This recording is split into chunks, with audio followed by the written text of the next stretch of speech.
Hello, everyone. Thank you so much for joining us for our Flash Talk today. And I'm joined by two special guests today. Would you like to introduce yourself? Go ahead, Cristin. Hi, I'm Dr. Cristin Compton. I am in the School of Communication Studies, and I'm the graduate chair. And I'm Paul Haridakis. I'm the director of the School of Communication Studies. Thank you so much for joining me today. And as you may have gathered, we're talking about the Communication Studies programs today. So as we get started, first, what kind of programs are offered through the School of Communication Studies? At the master's level, we just have one specific general degree. It's just the MA in Communication Studies. We also have a dual degree program with the College of Business, in which a student can get their MA master's degree in Communication Studies and a master's of Business Administration in business at the same time. So those are our two main degrees. We also have a certificate program, just a 12-credit certificate program in communication and advocacy, because a number of our courses specifically deal with and are focused on activism and advocacy. And then what do you have at the undergraduate level? I know you mentioned some programs there too. Again, they're fairly general degrees. Our program is at all levels are very flexible. So students really sort of design their program, pick the courses as they go. So we have two concentrations at the undergraduate level. One we call just communication studies, and the other one is applied communication.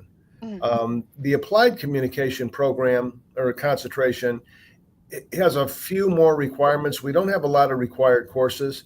It has a few more requirements specifically because students take courses across the entire college, not just within communication studies. All right. Thank you. So what makes the programs offered at Kent State unique compared to other institutions? So why should students study here? And you can jump in anytime you want to, Cristin. I would say that's an interesting question with respect to uniqueness. I think our flexibility is one of our unique attributes. A lot of master's programs, a lot of people have specific ideas as to what they want to do with communication, so they look at communication programs that have specific areas. We try to have a program that really applies across a lot of different areas, so we let the students sort of work with their advisor in developing a program that lets them take courses of interest to them, as opposed to having to be in a particular area in which they have to take courses.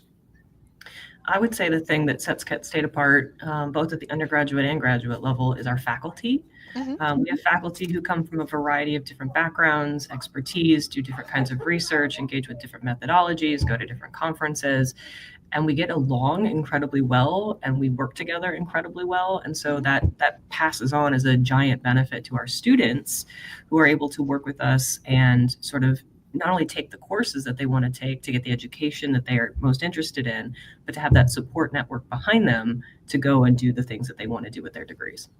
Yeah, and I think that's a really important point that Dr. Compton is making, because we have a very diverse faculty from a number of different countries. We have faculty, obviously, from the United States, from Canada, from Ethiopia, from Tunisia, from Taiwan, from Turkey. So we have a very diverse faculty in the school. Yeah, that's actually a really big draw for the international students. I know they always feel more comfortable when they can talk to people from around the world. And that was actually my next question. Yeah, can you talk a little bit about faculty qualifications? So do you have anything to add on that topic? Well, at the master's level, there are 7 of us who pretty regularly work with students, but I want to be clear here that if you're going to be doing in some pathways out of the master's program, you can do a thesis, and you are more than welcome to draw on the expertise of folks that are not just in communication studies, but across the college and the university as well. So you're getting folks, again, who are well qualified in very specific things, and so you can sort of build the committee that best supports you in your area of study. Perfect. So what kinds of skills can students expect to learn in these programs?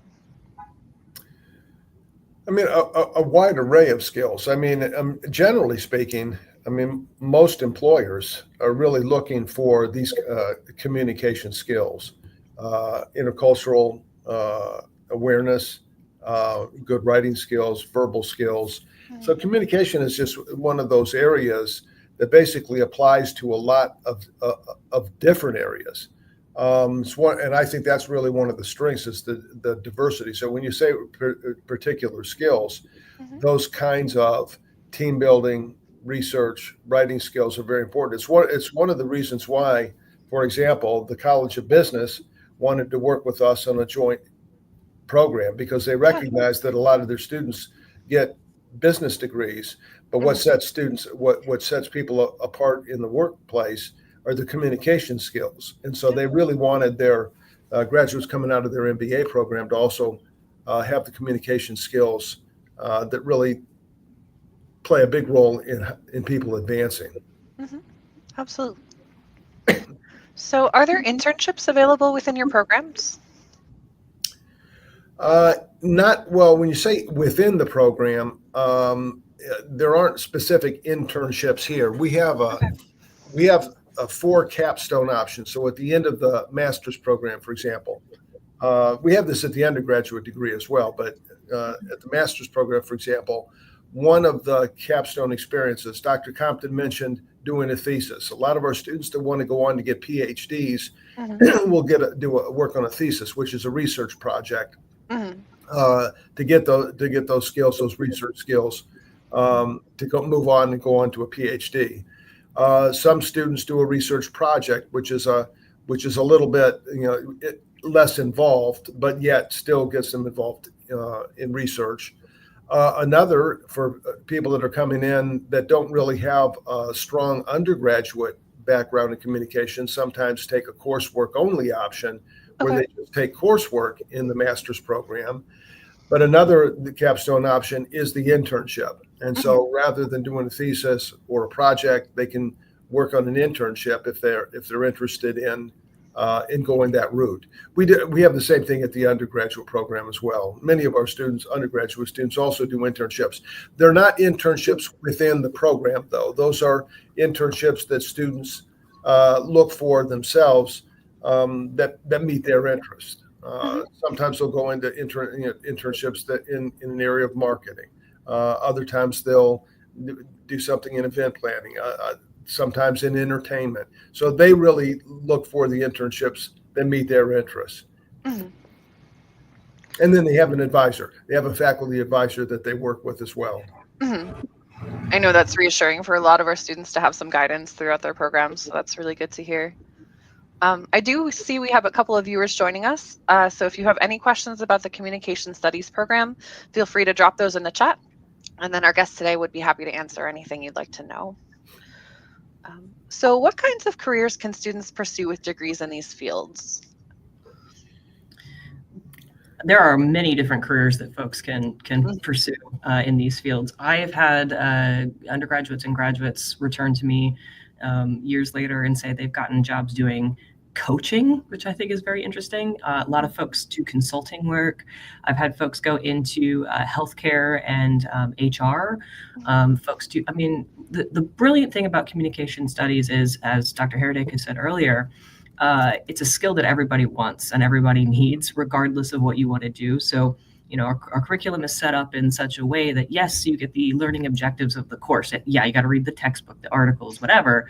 But the skills you learn, sort of the implicit skills that you learn, networking, as you mentioned, how to do group work, teamwork, how to write well, how to present things in a meaningful way. Those apply to any career that you're ever going to want to potentially get involved with. So arguably, communication, we see a lot of our students going to things like social media management or marketing, or even sometimes you'll see them do independent sort of their own businesses. Don't we have a graduate who went into, they became a musician, a professional musician, and they've sort of hit it big? I mean, they're all over the place, but the thing that ties them together is they're all excellent communicators in their own way. Right. Yeah, Right. You touched on this a little bit with the musician story, but do you have any alumni success stories to share? Oh boy, we have a lot. Yeah. A lot. I mean, things like that. I mean, there's so much to talk about. I mean, when you say specific things, it depends on the interest of the person. We've got people that that are interested in tourism, for example. We have a graduate who has been doing podcasts on international travel, traveling around the world, and that's basically what she's been doing. We have one of our graduates has been, since he graduated, a motivational speaker, and he's written several books, and that's what he's done.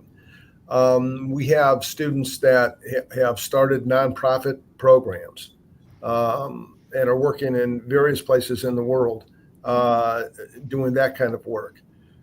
We have a couple who've gone into entertainment that have worked in television. So I mean, there's a lot of success stories. The success is really, as Dr. Compton just said, taking the skills and just going with it. In every walk of life, we've got successful people. Yeah, that's amazing.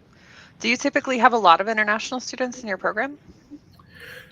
Our program at the master's level, I always tell it's a small program. It's not like an undergraduate program. So there's usually a small cohort that comes in. We try to keep it intimate. Our courses are small. If a student is in a course of 10 students, that's generally about as big as we like our graduate courses to be.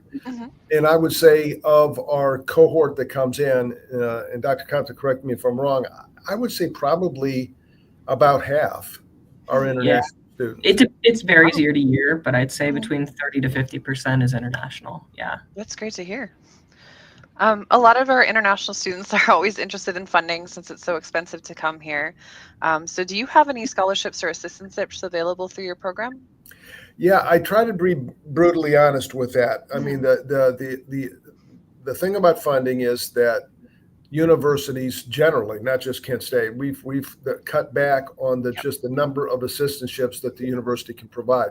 Yes, we have a small number of assistantships, but it is a very small number, and the competition is very stiff. I mean, it's very stiff. And so, I always tell students, just, be honest with yourself. If one of the predominant reasons for your choice is funding, while that's important, if it's your number one priority, you really have to think about that as to whether or not the program is correct or not, because we have a lot of applicants. And and again, I try to be brutally honest with it. It's the odds of an assistantship are probably, based on our number of applicants, probably 50 to 1. Yeah, I'd agree with that. It's difficult. For our undergraduate viewers, we do have the Global Scholarship available through the Office of Global Education. So feel free to email us. I can put up our email address if you'd like more information about that. But we don't have any funding at the graduate level, unfortunately. Yeah, and one other thing I would say too, and this does take some creativity, but we do have, I'm thinking right now, a number of our current students have jobs on campus. So there's a number of those that have done other things, that find other ways of getting funding besides an assistantship, for example. I'm meeting with an international student at 11 o'clock, and we're meeting at 11 because she's working on campus until then. So there's various kinds of things that you can do for funding. What I always tell students to do is take a look at our career services page at Kent State University, and always keep an eye on that and see the kinds of positions that are open at any given time. I do see a question from a viewer, but they're asking about the PhD program on engineering. So today we're focused on the communication studies program, but if you have questions about your application, I would recommend reaching out to your program coordinator. If you need that information, feel free to email the International Admissions team. The email address is intladm@kent.edu. Okay. So how does your program work to make international students feel at home and involved with the community? I know you said you have a fair number of them.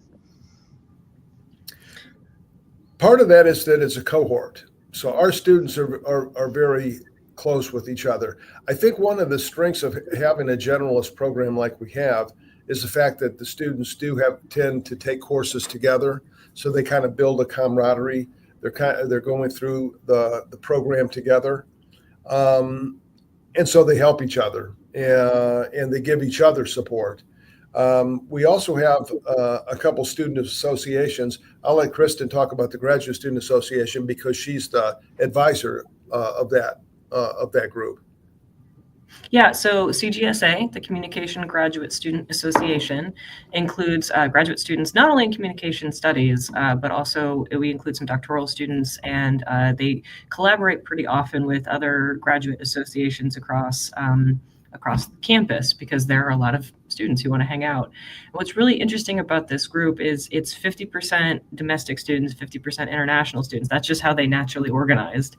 And they try to find things that both, like, everybody wants to do together. And sometimes that does include doing things like, hey, let's have a potluck and bring something that is something we grew up with, a dish that we grew up with. Let me tell you, I've benefited from this. It's kind of great. But they will do things like, go bowling, or they'll do a picnic in the park, or they're really fun events. But what's great is that you start to see these friendships and these collaborations start to happen in a really organic way. And so I will be the advisor to this group for as long as humanly possible because it's fun. That sounds awesome. Yeah, and I would say too, there's another student association that's open to both graduate students and undergraduate students. We call it the Society of Global Cultures. I was just talking the end of last week with the president of that association. She's an undergraduate student from Turkmenistan, and she was talking about some of the different things that they want to do this year.